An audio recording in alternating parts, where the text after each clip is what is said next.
Toulouse Mutualité vous présente l'interview de 18h d'Objectif News.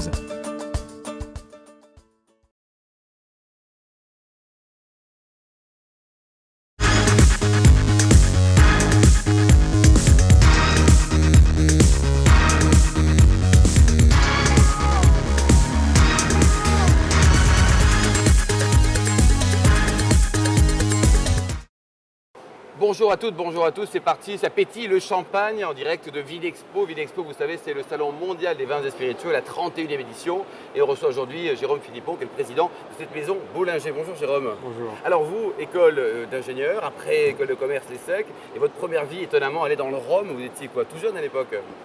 J'ai commencé effectivement, la première expérience, c'était pas dans les vins, c'est dans les spiritueux. Je me suis occupé de la promotion du rhum martiniquais. Ça va, tranquille? C'était bien. D'où le Saint-Malais? Voilà, j'en ai bu un peu trop, je me suis dit après j'allais faire autre chose. Je suis passé dans les vins, dans les produits de grande consommation. Et Nestlé, puis après, Coca-Cola, ouais. Et puis depuis 2007, Bollinger, entre Coca-Cola, Jérôme, et Bollinger, c'est quand même un choc culturel, non? C'est pas tout à fait pareil. Le point commun, c'est que c'est deux entreprises qui sont quand même très présentes à l'international.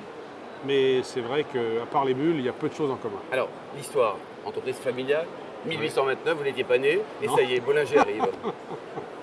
Ouais. Non, c'est la chance, la force de Bollinger, c'est que c'est resté depuis 1829 une entreprise exclusivement familiale, indépendante, pas cotée en bourse. Champagne? Alors en Champagne, on peut dire qu'il reste grosso modo 3 très belles entreprises familiales. Je pense que les 3 qui restent d'ailleurs sont solides. Mais c'est une force parce qu'il y a aujourd'hui partout dans le monde, y compris dans les pays émergents, de plus en plus une demande pour des maisons authentiques, originales, différentes. Et le fait d'être une entreprise familiale est une force pour nous. 164 hectares de vignes, Ouais. c'est énorme. C'est une force aussi? Oui, c'est la première force de la maison.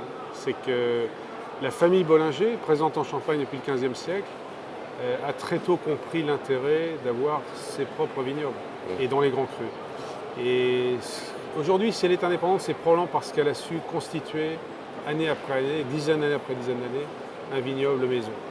Aujourd'hui, 164 hectares, ça représente plus de 60% de nos approvisionnements. Ce qui pour une maison de négoce est rarissime. En fait, il y a 2 maisons qui sont comme ça. Et ça nous permet de garder l'indépendance, d'avoir les meilleures sources de raisins. Parce qu'il y a quand même en Champagne, pour les très belles maisons, une vraie compétition d'approvisionnement. Il faut amadouer, être sympathique avec les vignerons. Vous avez besoin, avec les viticulteurs, vous avez besoin de leurs raisins, quoi.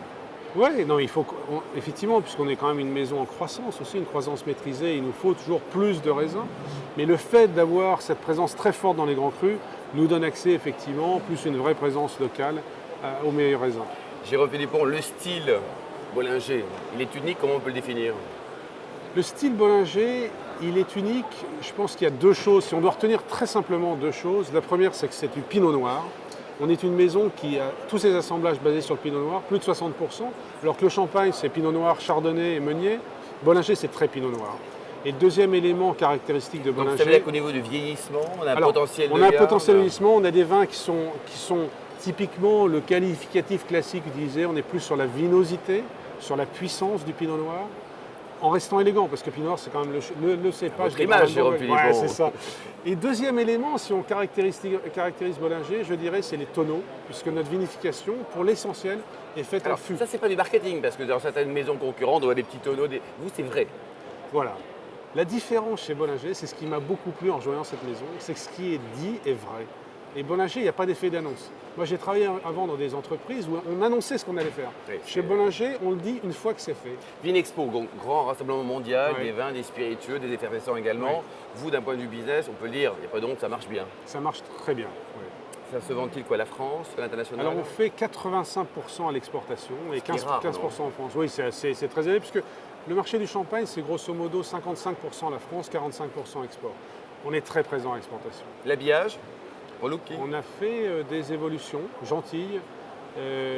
Notre succès, il vient parce qu'on n'est pas très gros relativement parlant. La part de marché en volume de Vous Bollinger est citez petite. le nombre de bouteilles commercialisées, Non, vous gardez jamais. ça Non, on n'en parle pas. confidentiel. On fait 1% du volume de la Champagne. En volume, en valeur beaucoup combien, plus. c'est 300 Mais je reste millions sur la différenciation, D'accord. voilà, un peu plus de 300 millions. La différenciation, c'est d'avoir... Nous, on survit, on va grandir si on est différent. Si on est comme tous les autres champagnes, il n'y a aucune chance. Donc le style des vins, le pinot noir, aussi ce que je vous ai dit, les tonneaux. Mais le troisième élément, c'est d'avoir adopté une bouteille particulière. Donc l'année dernière, on a eu la chance de pouvoir lancer Bollinger dans une bouteille spéciale une bouteille retrouvée dans le cave en 1846 qu'on a adaptée au monde moderne. Alors, Bollinger, pour terminer, évidemment, on pense à vous, mais on pense aussi à James Bond. Alors, racontez-nous cette jolie histoire d'amour qui dure depuis assez longtemps. Il y a plus de 30 ans. 30 ans. En fait, c'est très curieux parce que cette association entre Bollinger et James Bond est probablement, enfin ça vient, il y a un bouquin qui vient de sortir aux États-Unis sur les associations cinéma et marque. C'est la plus vieille association entre une marque et le cinéma. Et c'est un placement produit ou Ininterrompu. pas? Mais pas du tout. Ah bon? C'est une association qui est basée sur une poignée de main. Et ça entre vous la coûte famille combien, Bond. Jérôme Zéro, Philippon? rien. Zéro. Non, nous ne payons pas. James Bond, le grand James, boit Non. que du Bollinger. Oui, il boit que du Bollinger. Bon. Il a toujours bu du Bollinger, sauf dans les tout débuts.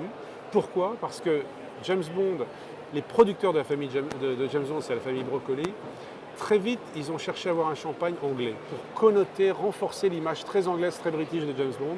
Et le champagne le plus anglais, puisque c'est notre premier marché, c'est Bollinger. Merci beaucoup, Jérôme Philippon, le dynamique président de cette maison Bollinger. Toulouse Mutualité vous a présenté l'interview de 18h d'Objective News.